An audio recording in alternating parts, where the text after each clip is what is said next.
I just normally do straight stand-up, but this is a bit different. What do you get when a true crime producer walks into a comedy club?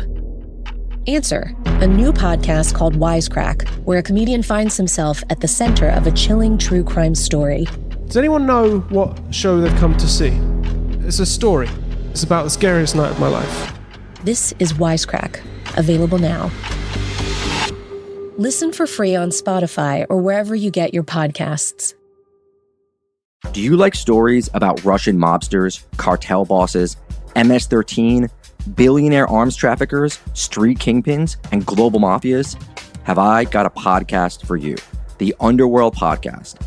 Every week, two journalists who have reported on this stuff on the ground all over the world bring you a new story of international organized crime, past, present, and future. Watch now on Spotify, the Underworld Podcast. Due to the graphic nature of this episode's content, listener discretion is advised. This episode includes discussions of sex, assault, and violence that some people may find offensive. We advise extreme caution for children under the age of 13.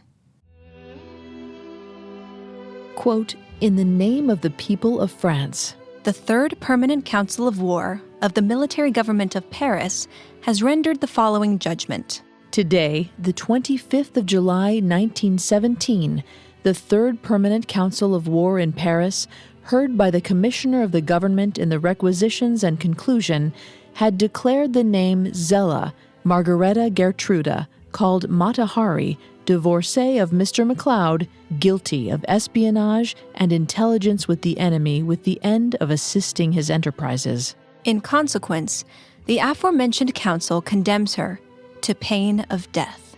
End quote. This was the pronouncement given at the end of Mata Hari's 1917 trial. She was guilty of spying for the Germans and would be put to death. But how did Mata Hari go from being the most famous solo dancer in Europe to being a double agent during World War I? And was she even guilty of these crimes? Was she really a spy? Or was she just a woman in the wrong place, at the wrong time, in the wrong profession?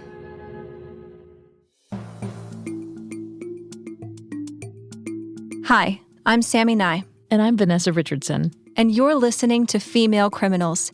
Today, we're taking a deep dive into our second episode on the life of Mata Hari, the erotic dancer best known for her death at the hands of a French firing squad during World War I.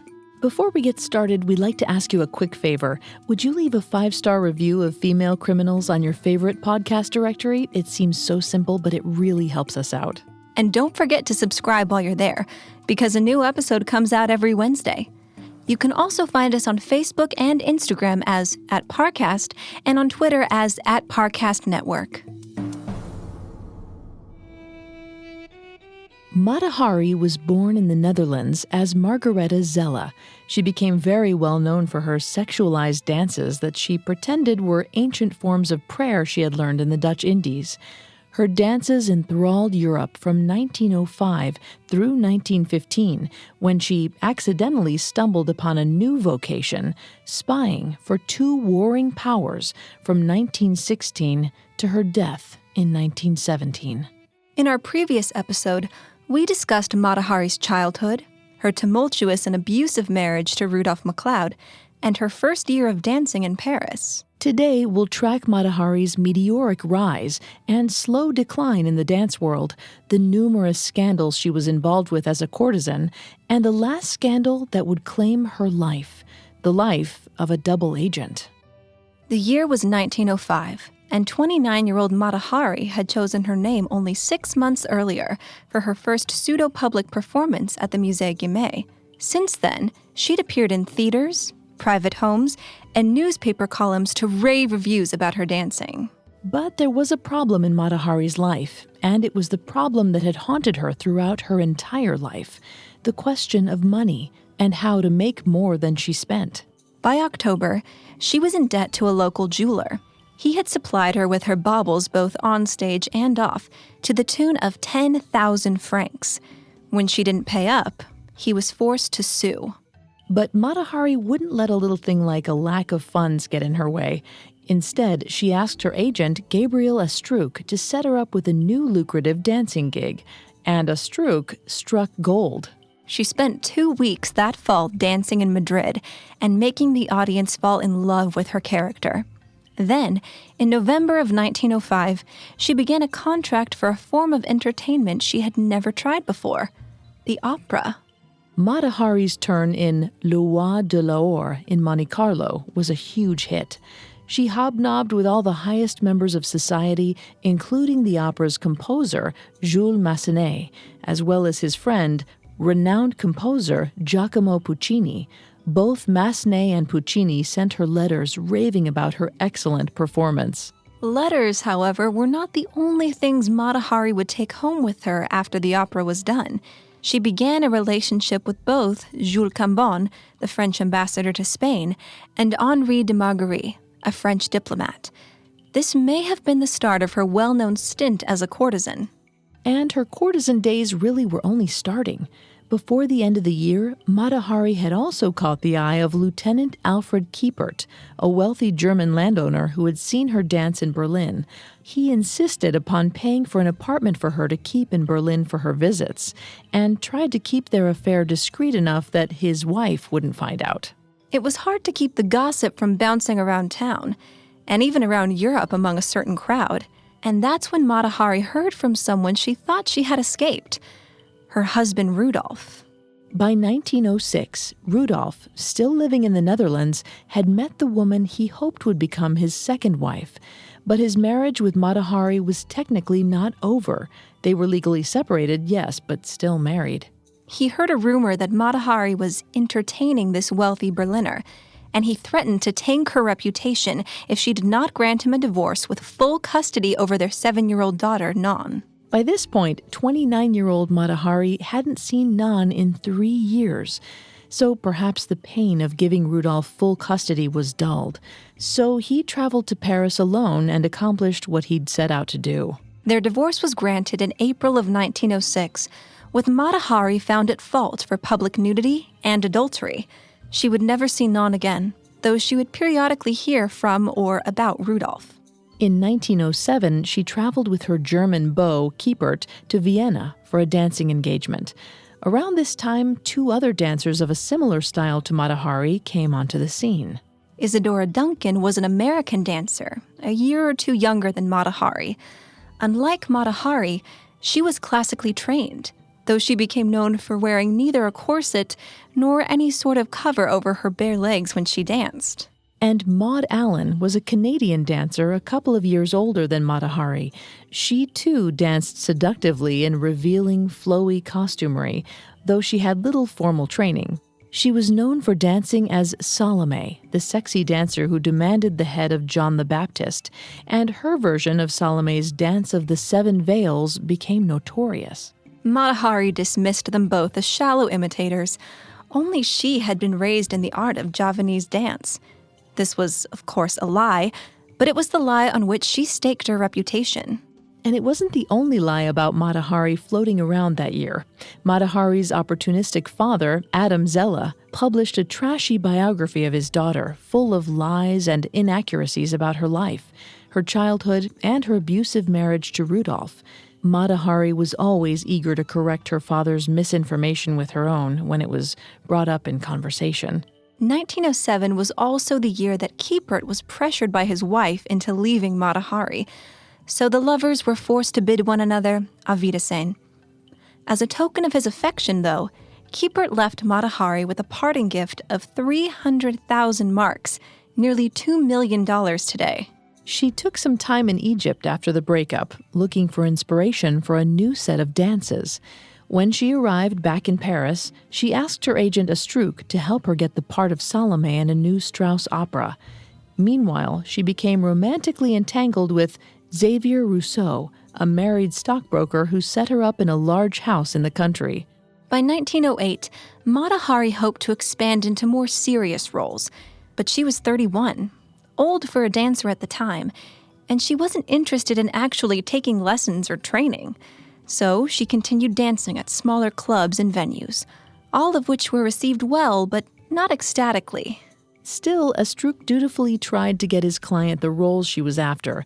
He landed her a role dancing to the Rimsky-Korsakov suite Antar in Monte Carlo, just the sort of artistic role she had been hoping for.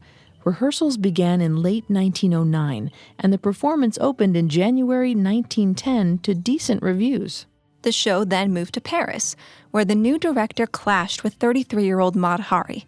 He kicked up a fuss about her age, her weight, and her abilities, and she refused to dance in front of the classically trained ballerinas for fear that they would steal the secrets of her act.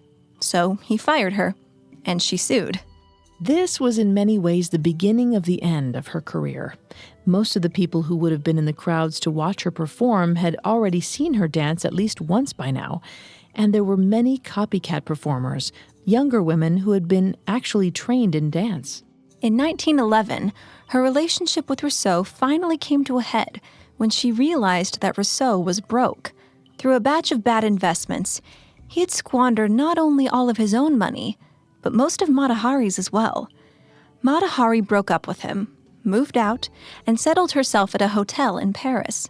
We're about to delve into some psychology here, so let me give you a quick disclaimer. Vanessa's not a licensed psychologist or psychiatrist, but she's done a lot of research for the show. Thanks, Sammy. You'll notice that a key part of Mata Hari's story are these financial ups and downs. Ever since childhood, she'd been living in a state of what was essentially economic insecurity, though she wasn't able to adapt well to those lower periods. As we discussed last episode, this may have led to Mata Hari developing a money disorder, defined by Brad Klontz as persistent patterns of self-destructive and self-limiting financial behaviors. That could explain her state of constant debt and her need for the next financial windfall. It doesn't seem as though she was great with savings, as every time she suffered a financial blow, she wasn't equipped to deal with it beyond finding the next wealthy suitor or hoping for the next job to come along quickly. Thankfully, her agent Astruc was usually able to come through for her. Astruc secured a contract for her in Milan, where she danced in the opera Armide to rave reviews. That helped her secure the role of Venus in the opera Bacco e Gambrinus in 1912. Mata Hari was thankful for these roles because without a wealthy lover to depend upon, and with her fortune from Kiepert now gone, she desperately needed the money to maintain her lifestyle. 1912 was also the year Mata Hari tried to reconnect with her daughter. Rudolph and his second wife had separated, and it seemed like the perfect opportunity to get custody back. Her lawyer, Edouard Clunet, petitioned for Mata Hari to regain custody so that Non would have a mother figure in her life again. But the case wasn't even heard. In desperation, Mata Hari tried to have her maid kidnap 14-year-old Non from school, but Rudolph put a stop to it before it could go too far. 1913 was a slow year for Mata Hari. She danced at some private parties for low pay, and she danced at the Folies Bergère and other theaters of ill repute, but she wasn't drawing the same high-class audiences she was accustomed to.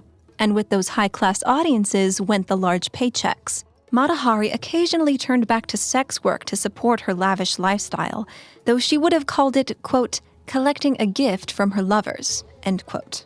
Though in truth, this was something Mata Hari had been doing all along. She was a mistress, a lover, a courtesan.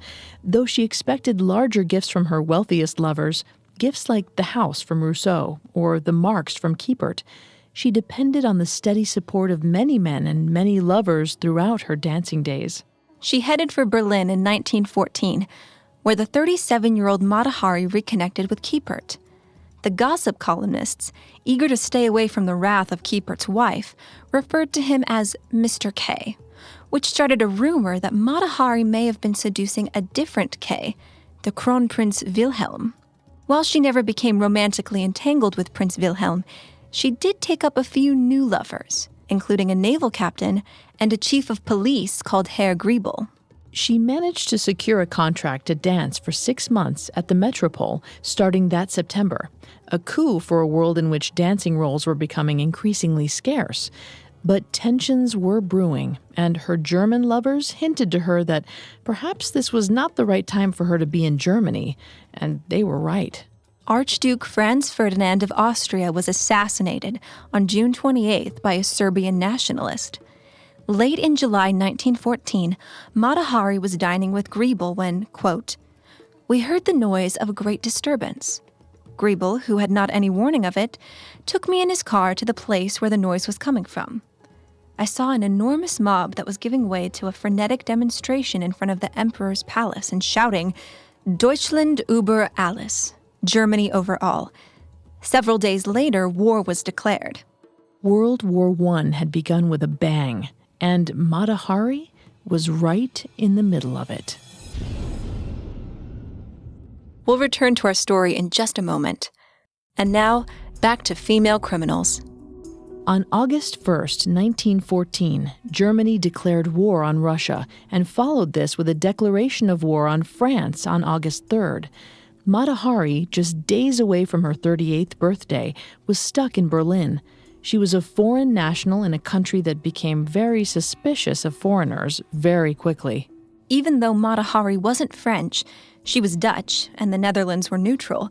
She had made her home there for nearly a decade, so that was where she decided she'd need to go. She tried to break her contract with the Metropole, claiming that a declaration of war constituted as, quote, an act of God, end quote. But her costume designer was still waiting on payment for the work he'd already done. He held her furs and jewelry for ransom. Unfortunately, Mata Hari couldn't just pay him off. As she was a longtime citizen of France, her German bank froze her accounts, and her German agent kept hold of all of her cash. She didn't have access to any of her money. On August 6th, she climbed aboard a train for Zurich, Switzerland, another neutral country, in the hopes that she could travel on to Paris from there.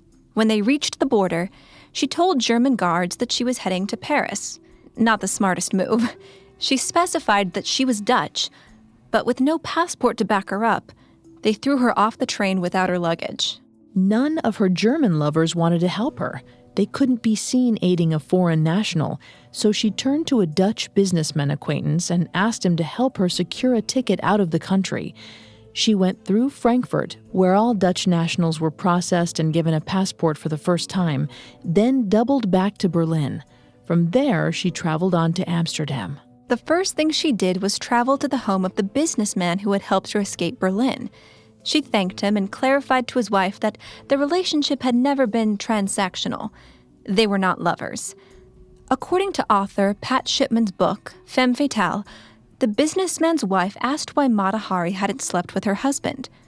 Mata Hari replied, quote, because I had only one chemise left, and everything else had been taken away from me.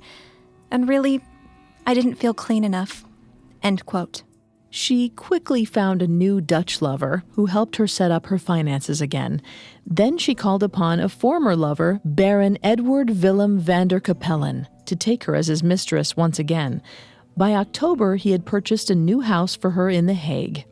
For the rest of 1914, Mata Hari flitted through society parties and decorated her new home.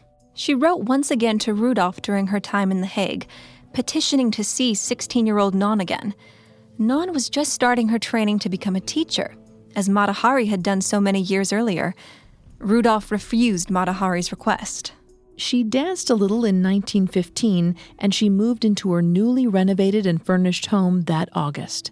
Bills came due for clothes, furnishings, and hotel rooms, but she didn't pay them. All in all, the first 8 months or so of 1915 were dull compared to what Mata Hari was used to.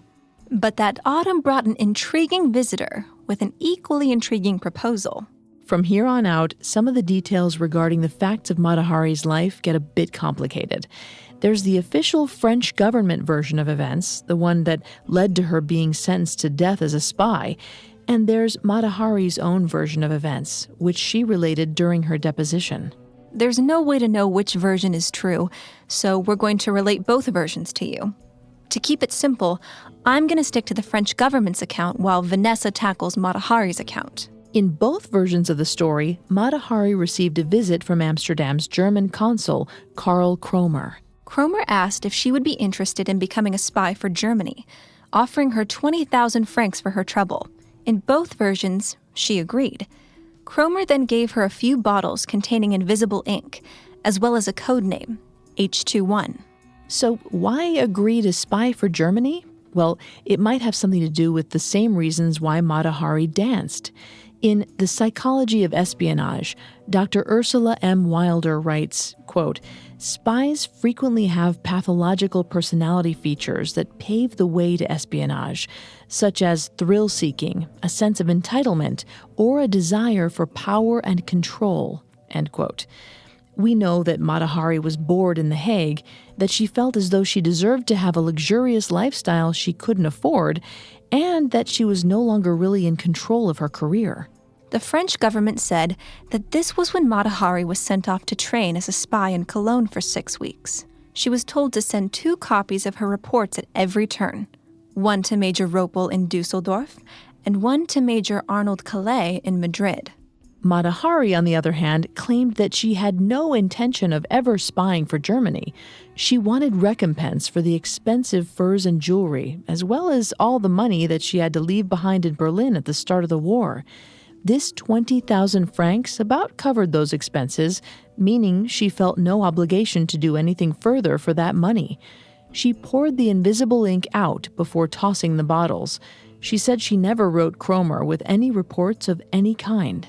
She danced in The Hague in December of 1915, before deciding that it was time to return to Paris to pack up her home there.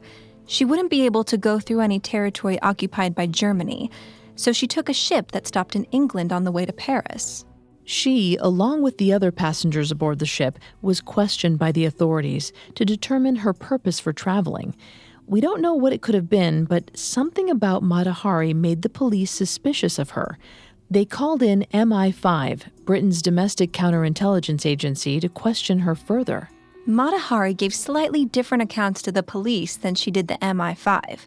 To the police, she said that she was traveling to close up her house in France, to take up with her lover in The Hague.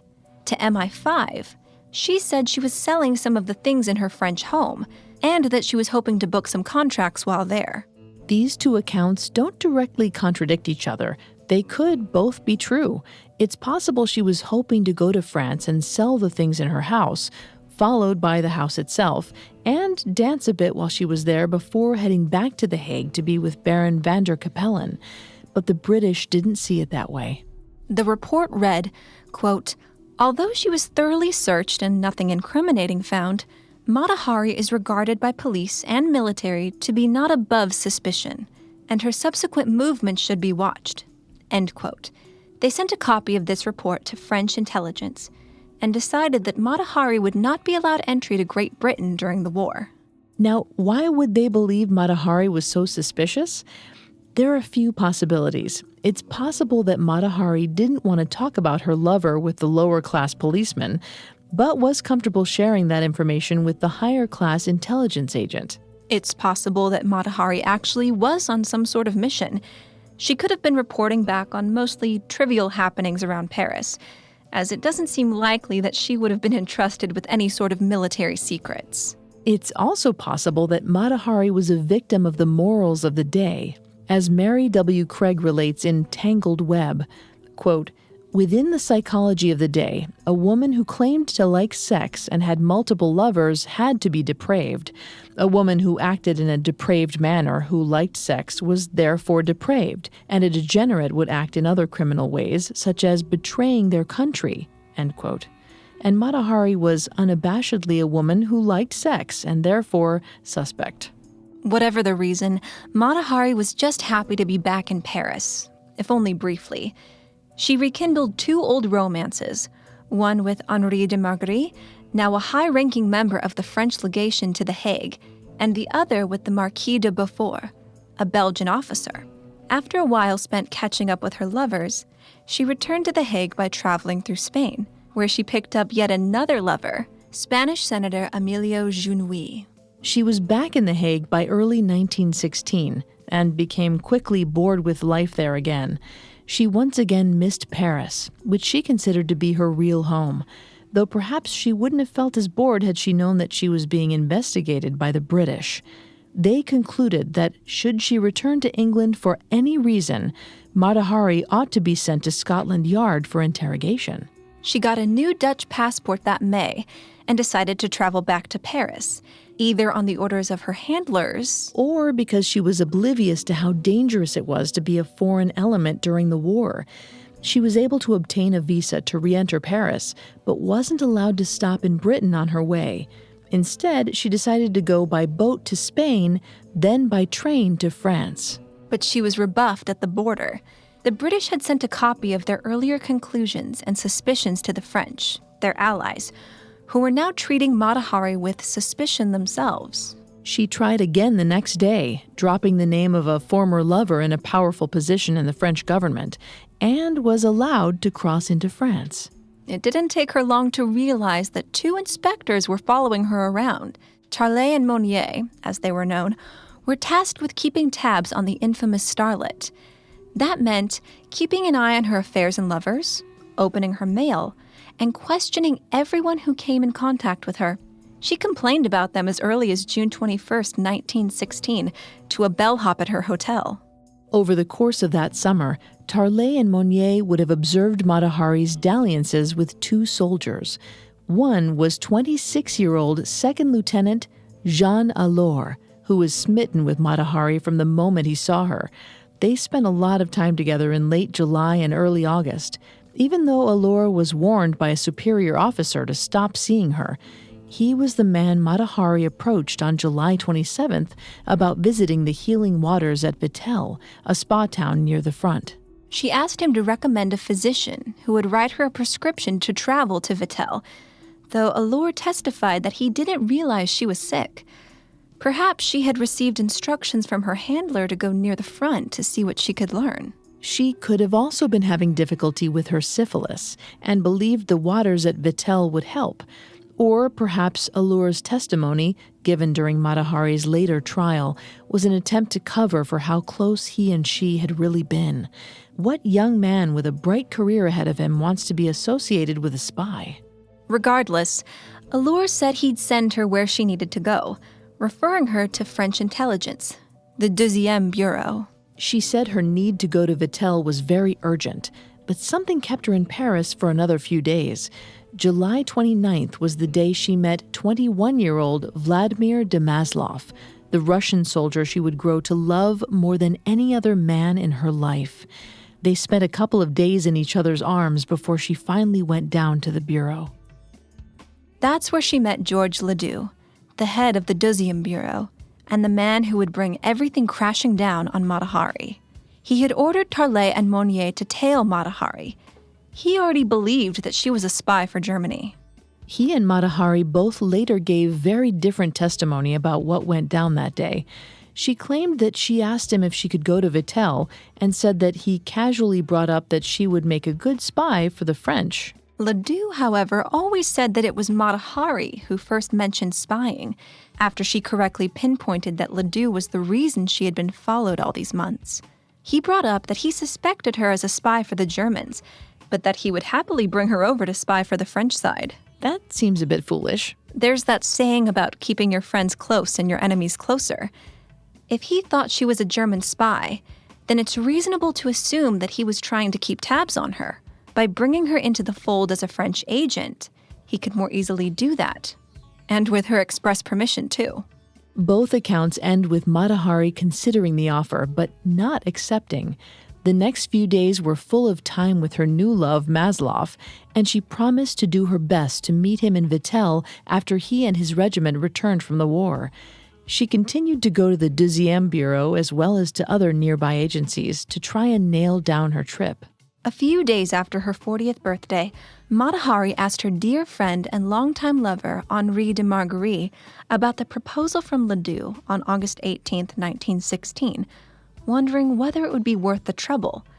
He told her that espionage was dangerous, but that he believed she could do it and do good for France. So on August 21st, she went back to Ledoux and agreed to spy for him. If he would grant her permission to go to Vittel, that is. He agreed. She was to take her leave in Vittel and await instruction from Ledoux there. She then asked if she could send Maslov an expedited telegram. She hadn't heard from him since August 4th and was growing worried. Ledoux, who had intercepted all of her letters from Maslov, rejected her request. She left for Vittel by train on September 1st and was reunited with her Maslov on September 3rd. But not everything was coming up roses for these lovebirds. Maslov had just survived a vicious phosgene gas attack. He wore a bandage over his now sightless left eye and made it clear that he was in danger of going blind. But Mata Hari told him that she didn't care. Quote, "I will never leave you," she said, "and I will be to you always the same woman." End quote. Then Maslov asked her to marry him. She said yes, recognizing that she would have to take care of him, especially if he were to go fully blind. Maslov was the only man who she ever decided to support financially in this way, as opposed to the many men she expected to support her. In The Psychology of Espionage, Dr. Ursula M. Wilder writes that, quote, "At the time a spy initiates the espionage, it appears a logical decision to solve a problem or the only option available to escape a desperate or painful situation." End quote. If Mata Hari married Maslov, she would likely lose the support of her current patrons, and she knew that her dancing years were essentially behind her. That meant that she would need a new way of making money. Perhaps by spying for France, she would be able to provide for her young Russian soldier. So, for the first time, Mata Hari decided to take this whole spy business seriously. And in just over a year, she would be dead because of it. Our story will continue in a moment after a brief message. Now, the story continues. On September 7th, 1916, 40-year-old Mata Hari was forced to bid farewell to her 21-year-old Russian fiancé, Vladimir de Maslov, as he returned to the front. She saw her doctor at Vittel, took the cure, and returned to Paris on September 17th. Ledoux's account features Mata Hari demanding 1 million francs, declaring that she would seduce secrets out of Crown Prince Wilhelm and agreeing to use invisible inks. He told her again that he suspected her allegiance lay with Germany, but that he was willing to take the risk. Mata Hari said that she simply asked whether she would go to Germany or Belgium, then came up with a plan where she would seduce secrets out of a former Belgian lover in The Hague. She asked for 1 million francs to support herself and her Maslov, and Ledoux said that he would be happy to pay if the information was good enough. She refused to use invisible ink or to reveal the identities of any other spies she might meet, but she agreed to pass on other information.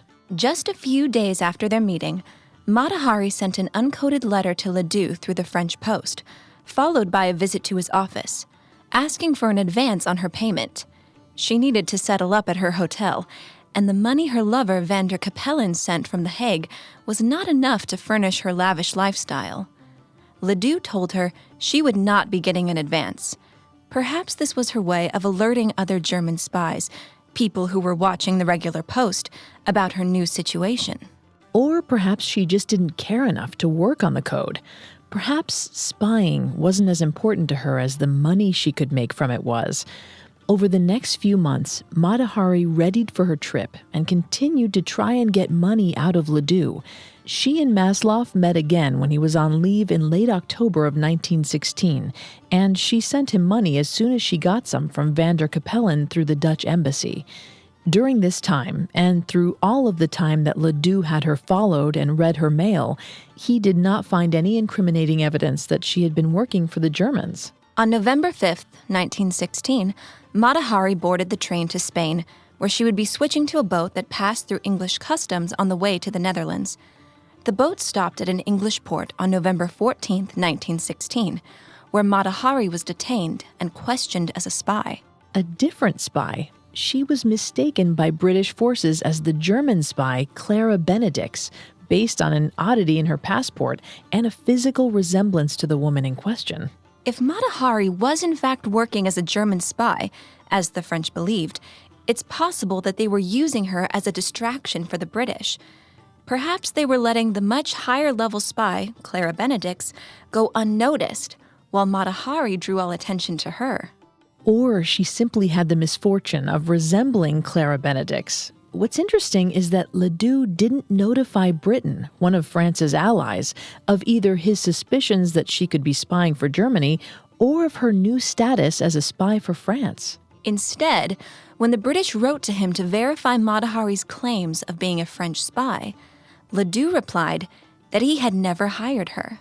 Though the British did verify that Mata Hari was not Clara Benedict's, they still refused to let her through to her destination in the Netherlands.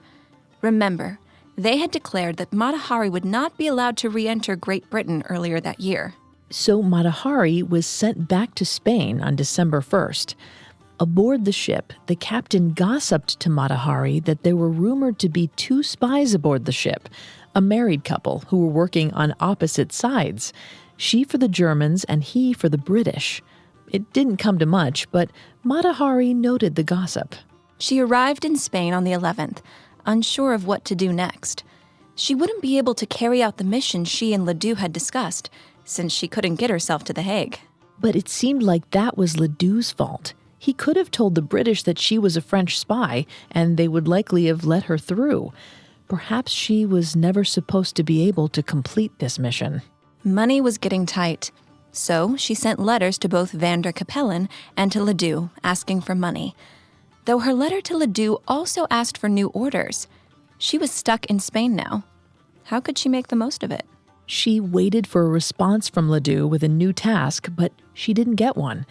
Determined to make the most of this setback, she asked the hotel if they could provide her with a list of visiting diplomats, perhaps hoping to catch the eye of a German officer out of whom she could seduce some tantalizing secrets. Or perhaps she was trying to get in touch with her handler, to get a feel for what actions Germany wanted her to take next.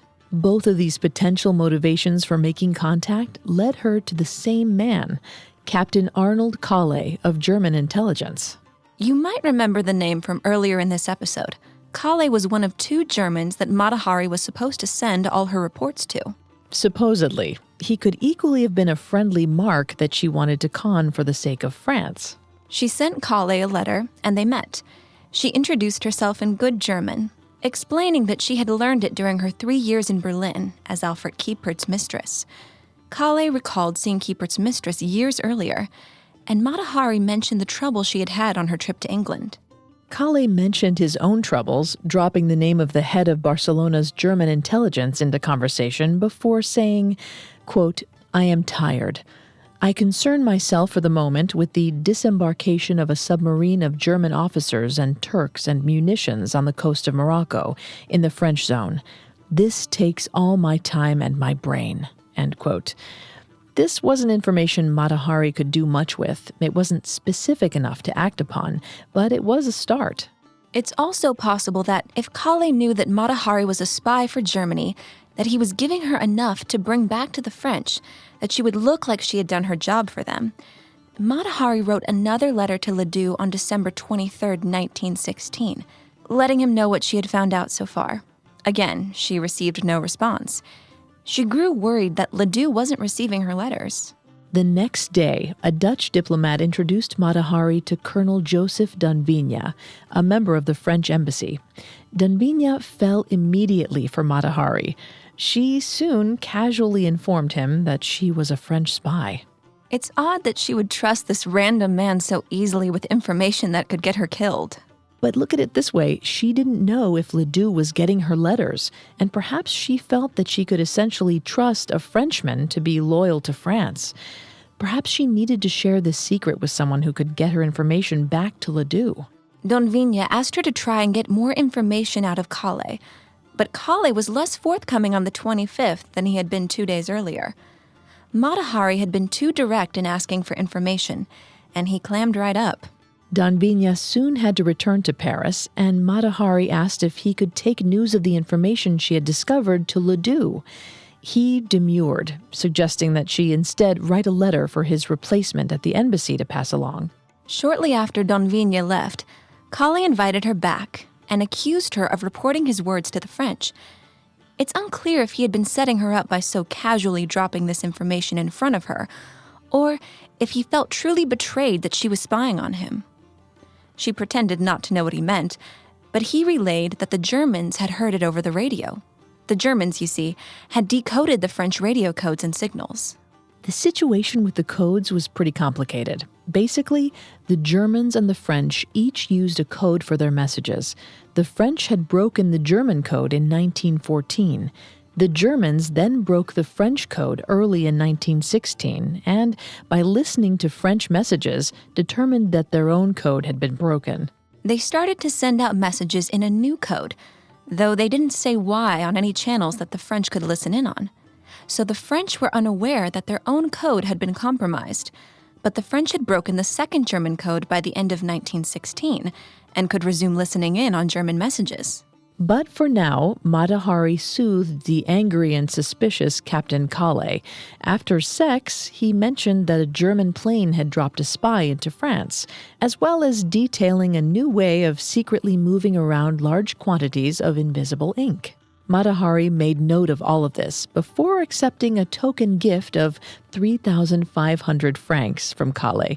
She assumed it was the usual sort of gift. Perhaps, though, it was actually a payment to a spy for a job well done. If she was truly a loyal German agent, then he would have known about her scheme to agree to spy for France. Perhaps the information she passed to the French was information that the Germans wanted them to have.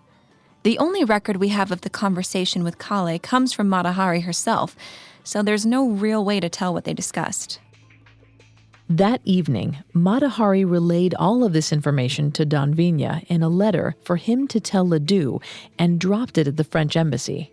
With all of this information discovered and delivered, Mata Hari prepared to return to France. Before she left, her former Spanish lover, Emilio Junui, informed her that he had been questioned by the French about their relationship. Mata Hari was a little shook by this, but she didn't realize how dangerous things were about to get for her. She arrived back in Paris on January 3rd, 1917. She first tried to find out how Maslov was faring in the Battle of Verdun, not realizing that the battle was over and that there had been no Russian troops involved. Next, she tried to find Don Vigna at his hotel, expecting both to deliver information to him and to sleep with him. But he was nowhere to be found. She searched and searched for him until she located him at the train station. She demanded to know if he had passed her information on to Ledoux, and he confided that he lied about the state of their relationship, saying that he and Mata Hari were not lovers. He had intended to abandon her to her fate in Paris. Mata Hari then spent the next few days trying to meet with Ledoux in the 2e Bureau, but she couldn't seem to get an audience with him. When they finally met, he hadn't heard any of the information she had tried to pass to him through Don Vigna, or he simply denied having heard it. She grew frustrated with Ledoux's behavior towards her and tried to return to her normal life. She expected to see Maslov on January 8th, but he didn't show up. She was worried that something had happened to him. Perhaps she started to suspect her letters weren't getting through to him. She asked the Dutch embassy for protection on the 12th, but they didn't seem to take her concerns seriously. Around this time, she began to try to seriously avoid the 2 French officers who tailed her, becoming paranoid of men following her. Mata Hari wrote again to Ledoux, asking for payment for her work so that she could leave Paris and be reunited with Maslov. She was hurting for cash, forced to downsize her accommodations twice, and she received the usual cash allowance from Van der Capellen through the Dutch consulate, but with a warning that he wouldn't continue to pay for an absentee mistress. Over the next month, she continued to entertain lovers who were expected to gift her money afterwards in order to keep up her lifestyle. Maslov had a brief leave of service and was able to visit, but not for long.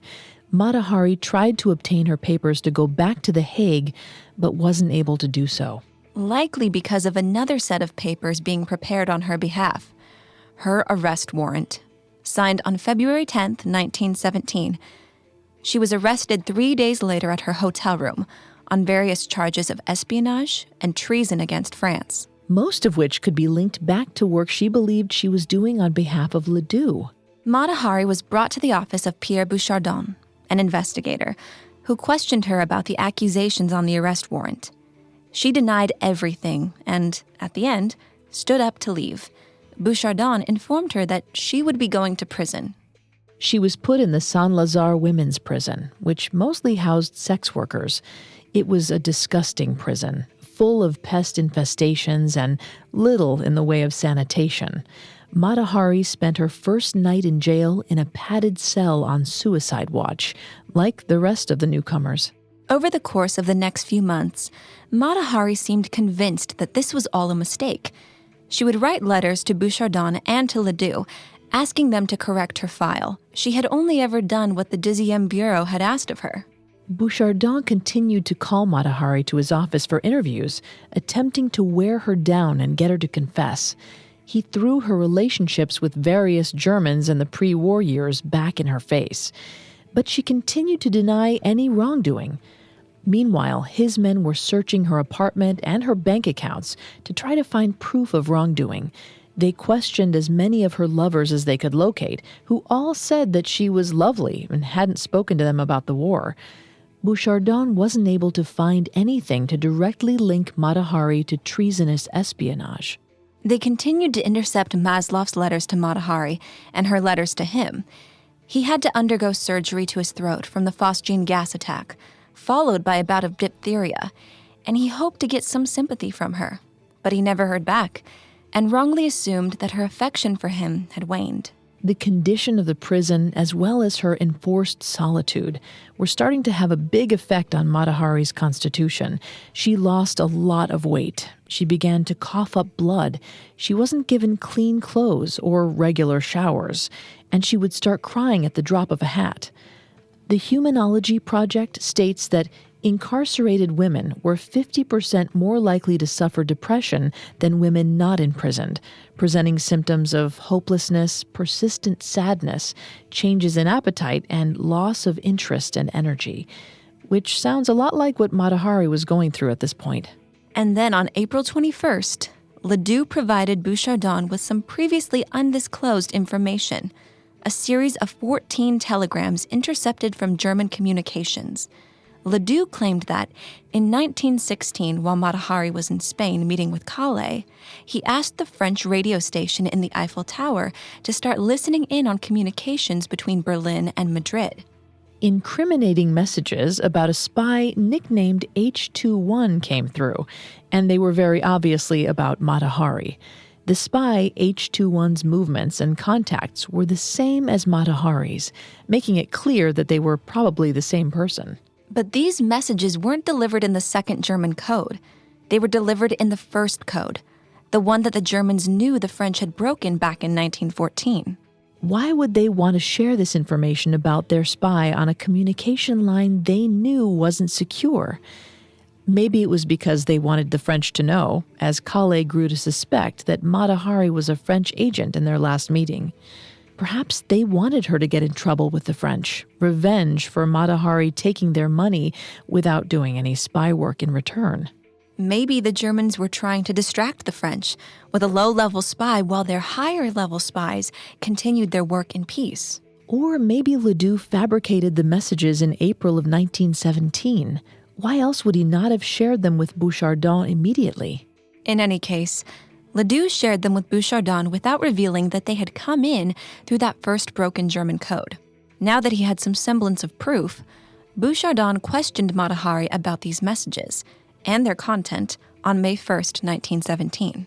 Mata Hari continued to deny the accusations and mentioned that there had been rumors of another German spy aboard her ship to the Netherlands.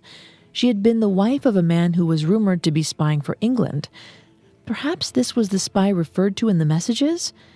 Bouchardon looked into it and found out that there had in fact been a German spy arrested in England from that ship. But that didn't mean he believed Mata Hari was innocent. So he continued to let her rot in prison. She felt as though she was slowly going mad until she wrote to Bouchardon on May 21st. Quote, "I have decided today to tell you the truth.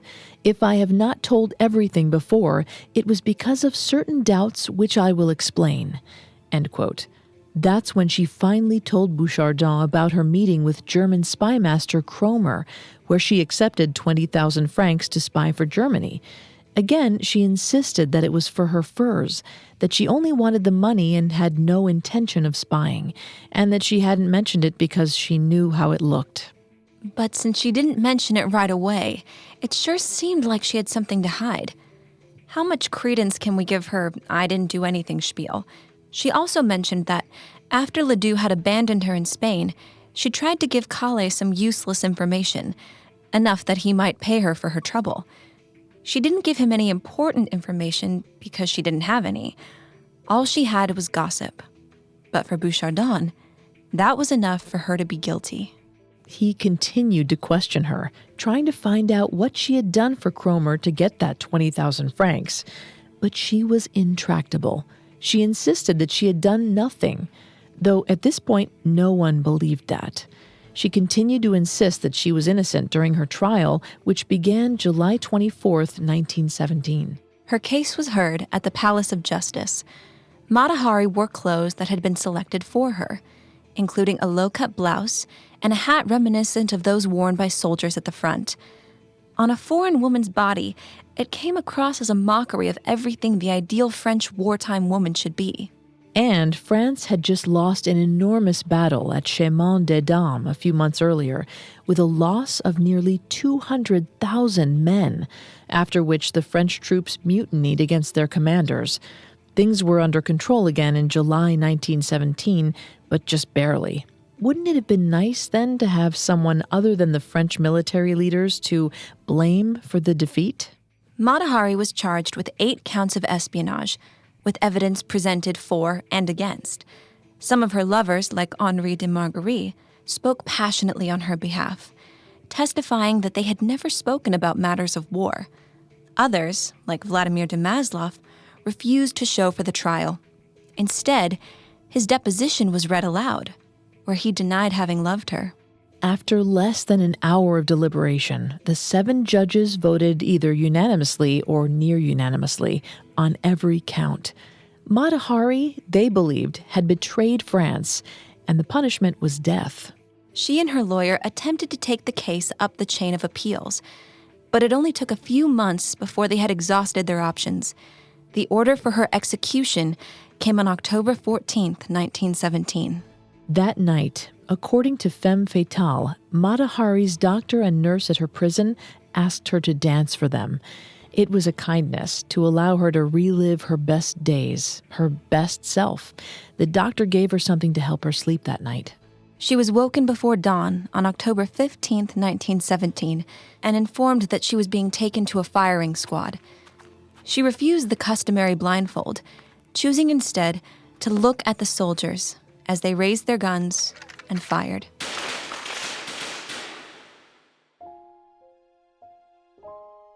No one came to claim Mata Hari's body, so it was donated to science.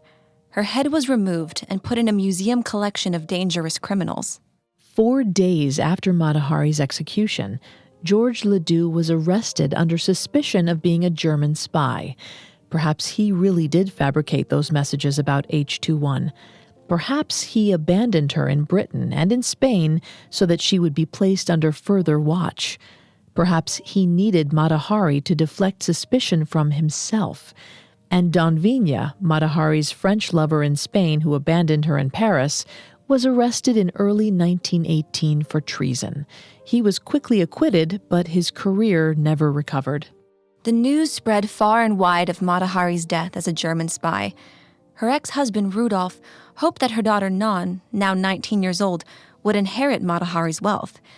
They had no such luck. And 2 years later, Non would be dead from complications that came from the syphilis inherited from her father.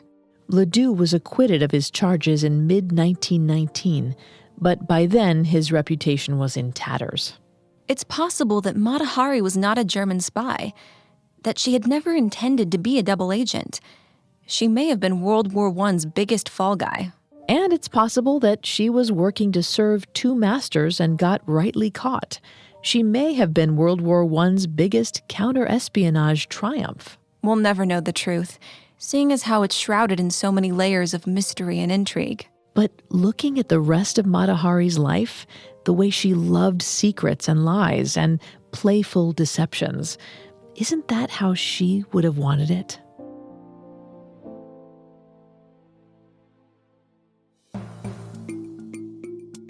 Thanks again for tuning in to Female Criminals. If you want to listen to any previous episodes of Female Criminals, you can find a new one every Wednesday on Apple Podcasts, Stitcher, TuneIn, Google Play, and Spotify, or on our website, parcast.com, spelled Parcast.com. If you like what you hear, please leave us a 5-star review or tell us what you think on social media. We are on Facebook and Instagram as @Parcast and Twitter @Parcast Network. It seems simple, but it really helps our show. Female Criminals was created by Max Cutler, is a production of Cutler Media, and is part of the Parcast Network. It is produced by Max and Ron Cutler, sound design by Michael Langsner, with production assistance by Ron Shapiro and Paul Mahler. Additional production assistance by Carly Madden and Maggie Admire. Female Criminals is written by Dana Shaw and stars Vanessa Richardson and Sammy Nye. I just normally do straight stand-up, but this is a bit different. What do you get when a true crime producer walks into a comedy club? Answer: a new podcast called Wisecrack, where a comedian finds himself at the center of a chilling true crime story. Does anyone know what show they've come to see? It's a story. It's about the scariest night of my life. This is Wisecrack, available now. Listen for free on Spotify or wherever you get your podcasts. Do you like stories about Russian mobsters, cartel bosses, MS-13, billionaire arms traffickers, street kingpins, and global mafias? Have I got a podcast for you, the Underworld Podcast. Every week, 2 journalists who have reported on this stuff on the ground all over the world bring you a new story of international organized crime, past, present, and future. Watch now on Spotify, the Underworld Podcast.